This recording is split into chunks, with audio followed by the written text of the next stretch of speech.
Now this is the all-new Sony HT-A3000 Soundbar, and it features 3.1 channels with Dolby Atmos and a built-in dual subwoofer for bass. I do want to thank Sony for setting this out and for partnering with me on this overview. The HT-A3000 retails for about $699 and will sit between the more affordable Sony HT-G700 and Sony HT-A5000. My unit is all black. It looks super clean and will blend in with most TVs without any issues. It's 37.5 inches wide, around 5 inches deep, and 2.6 inches tall. That's a really good height because it doesn't block the viewing experience if you place the soundbar right in front of the TV like I have here. Now to give you guys some context, the HT-A5000, which is the more expensive one, is 47 inches wide, so this ends up being 10 inches shorter. Right now I have it connected to a 75-inch Sony Bravia XR X95K TV, and it sits perfectly in the middle. I think if you buy a 65-inch or even 55-inch TV, the soundbar won't look overbearing. It's not a heavy soundbar and weighs just under 10 pounds, so if you ever want to move it to another room, you won't need a second hand. There's a good amount of I/O on the back with a HDMI out eARC port, S-center out for acoustic center sync. I'll talk about this later because it's a really cool feature, optical port, and a USB port for updates. But you can always just update the soundbar via Wi-Fi if you connect it to the internet. The setup experience was extremely quick. After plugging everything into my TV, it detected the soundbar, asked me for the Wi-Fi password, and then updated the firmware. The crazy thing was it automatically detected my two SA RS3S wireless rear speakers and SA SW3 subwoofer. Usually with other brands, it's a much longer process and requires pairing each speaker separately inside of an app. This was literally plug in and play and not plug in pray. Inside the box, you get all the cables necessary to connect it to your TV, but it comes with a nice, clunky remote to control the soundbar. I never once needed to use the included remote since the Bravia TV remote can control both the TV and soundbar. This basically means one remote for everything. Now there's a little tiny screen that lets you know the input the soundbar is on, and all your touch controls are on top in case you need to manually change or control the volume. The soundbar is packed with a lot of other features like being able to play music via Bluetooth from your phone. There's Spotify integration, and you even have the option to choose between two voice assistants, Alexa or Google.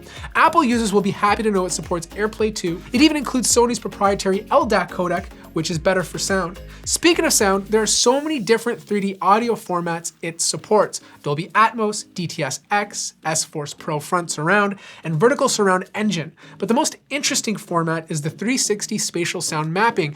And in order to take advantage of this, you'll need to pair the soundbar with Sony's SA-RS3S speakers like I have here, or the RS5s. I listened to the provided demo built into the soundbar and it sounds incredible. You can literally feel and hear the sounds from all different directions. It uses built-in microphones to measure the relative height and position of the soundbar and rear speakers. It then creates multiple virtual speakers by synthesizing sound waves based on positional information. I'm gonna play a demo for you, but of course it won't even be close to what it sounds like in real person.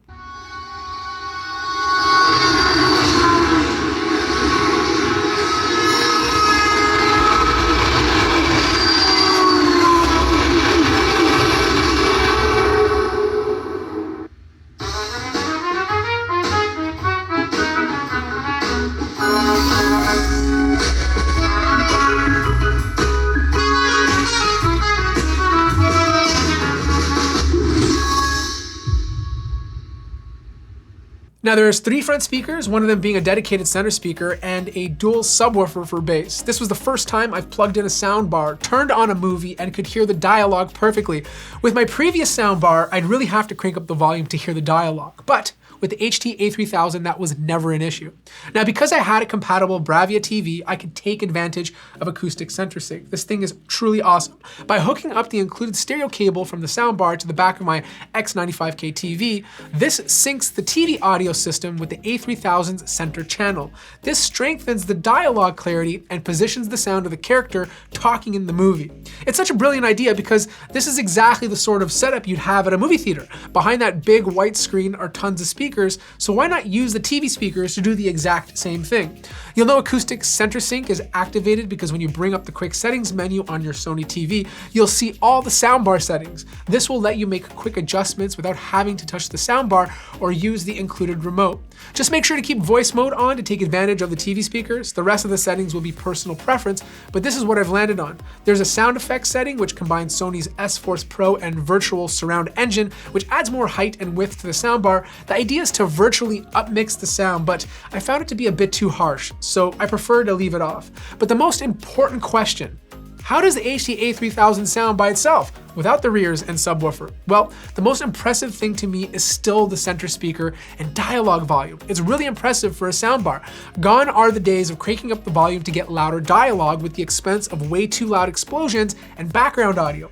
The overall sound profile felt quite neutral, with a slight emphasis on the treble and bass. There's a brightness to the sound and a warm rumble in the lows.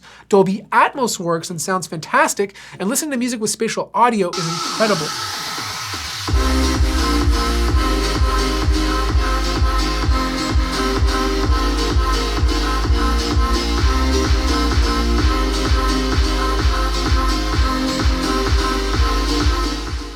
Now, obviously, it's hard to tell what this truly sounds like over a video. So many variables change the sound, from the mic I'm using to the headphones or speakers you're listening from, especially if you're listening to this on your smartphone. My suggestion is to always listen to speakers in person before making a decision. That's the only way you'll get a real representation. At the end of the day, the HT-A3000 does dialogue right, and the room correction features ensures that sound is always at its best. It sounds great alone as a standalone soundbar, but really excels when you pair it with a compatible Bravia TV, rear speakers, and a subwoofer. It not only further enhances the immersion, but really takes advantage of every single speaker available, including the ones in your TV.